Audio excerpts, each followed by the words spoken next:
즐거운 월요일입니다. 오늘은 이거를 좀 해보죠. 이제 횡재에 관한 건데, 횡재. 이게 횡재라는 게 뭐죠? 우리가 노력 대가에 비해서 터무니없이 많은 양의 재물, 이걸 횡재라고 그러죠. 그러니까 일반인들은 소유할 수 없는 재물을 뜻하죠. 근데 어떤 여인을 보니 이상하게도 재벌급 남자들이 붙어서 7성급 호텔에서 해외를 돌아다니면서 수천만원 가방도 아주 우습게 구입하고 그러더라. 그러면 그 여인의 사주팔자에는 그런 에너지가 있기 때문에 그런 거는 분명하죠. 그죠? 만약에 우리가 그거를 이해할 수만 있다면, 아하, 이게 이런 팔자를 가지고 태어났기 때문에 그런 거구나 알게 되죠. 그죠? 자, 그런데 횡재에는 다양한 요인이 있어요. 다양한 이유. 그죠? 근데 그 중에서 하나인 그 저승사자 논리에 대해서 설명을 해볼게요. 이 구조는 축년이죠. 을축. 그죠? 축년을 기준으로 이렇게 축년이니까 사유축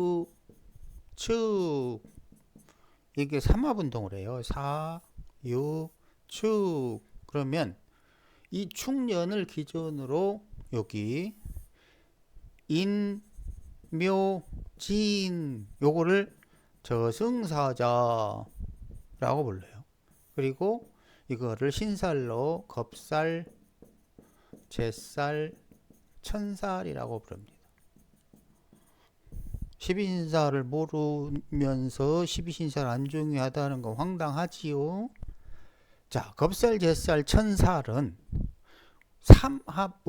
삼합을 벗어났기 때문에 얘들은 그 삼합 내에 있는 사람들하고 사고방식이 전혀 다르고 살아가는 방식도 전혀 달라요.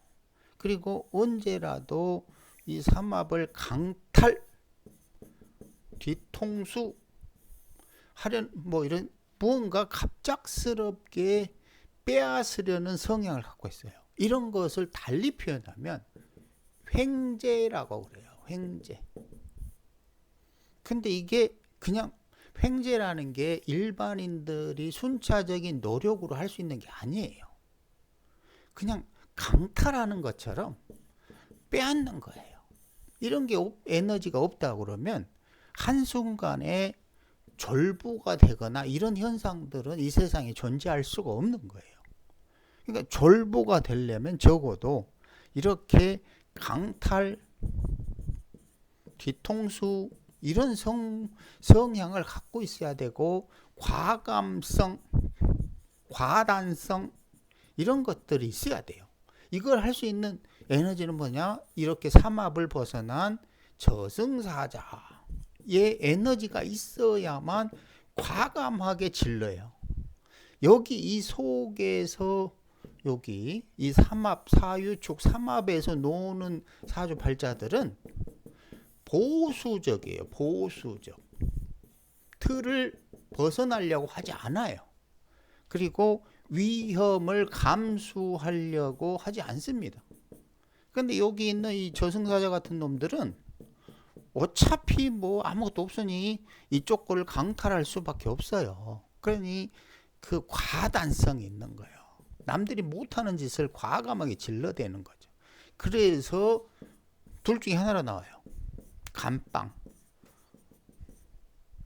살해, 이런 식의 저번에 있었죠. 57조를 증발하는 사주, 그죠? 그런 게 그런 거예요.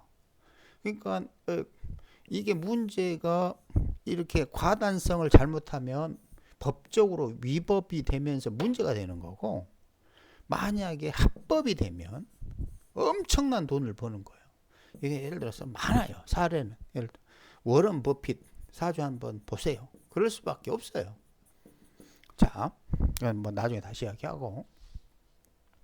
그러니까 그런 속성이 이 사주에 있나 보니까 을추 이걸 해서 임묘진 이게 이제 강탈의 속성인데 보니까 어디 있어요? 있어요? 없어요? 여기 무인 그쵸? 아 여기 있네. 그리고 임묘진이니까 이는 갑이고 묘는 을이니까 여기도 있네. 그쵸? 임묘 을인 다 있네. 이쪽에 다 모여 있구나. 그쵸? 그리고 가만히 보면 여기에 이거를 을목을 이렇게 가져와요. 그죠? 을신 을경합해요. 그리고 병화가 키우려고 해요. 그리고 신축하고 연결돼 있어요. 이게 도둑 같은 축토와 연결돼 있어요. 맞지요? 그러니까 이 을이 있기 때문에 이거는 강탈, 한탕, 우리가 상상하지도 못하는 횡재 이런 걸 뜻한다는 거죠. 그러니까 이 여인이 이런 에너지가 있으니까 자기도 모르게 이상하게 횡재 남자들이 걸리는 거예요. 이뻐서가 아니라 이쁘다고 뭐 이런 횡재가 걸리나? 그죠? 자, 그러면 다른 예문을 한번 봐봅시다. 자, 이거 하중기 사례집에 나오는데 이번 주 일요일에 특강할 때 뭐 1시간이든 2시간이든 걸쳐서 구조를 좀 설명해 볼 거니까 그때 자세히 들으시면 되고, 이거를 처음에 감명할 때 뭐라 그러냐면, 야 기사년 그 남방에 가서 큰 돈을 벌었지? 근데 그건 누가 너한테 준 거고 불법이야? 그래서 너 교도소에 갈 거야? 갑작스럽게 큰 돈을 벌었지? 잘 보세요. 분명하게 이렇게 통변하는 이유가 있을 거 아니에요. 그죠? 자, 21세 여기는 16세에서 23세 사이의 갑이에요. 갑의 구조대로, 아니 사주 원국에 정해진 구조대로 갑기합해요. 그죠? 그러니까 요거랑 이렇게 합해가지고 재물을 취하는데, 이때 재물을 취하는 글자의 속성을 보세요. 여기도 마찬가지 사유축, 그죠? 사유축 삼합이네. 그럼 또 여기 인, 묘, 진, 이건 뭐지? 저승사자, 겁재천, 그죠? 그런데 이걸 인목을 위로 올리니까 갑이죠, 그죠? 여기 뭐지? 결론적으로 이것도 한탕 횡재를 할 수 있는 거야. 이렇게 갑기합을 해가지고. 맞죠? 그러니까 핫쌤은 이걸 보고서 야 너 한탕 횡재했지? 라고 한 거예요. 근데 또 기사년이잖아. 정확하게 갑기합하는 해예요.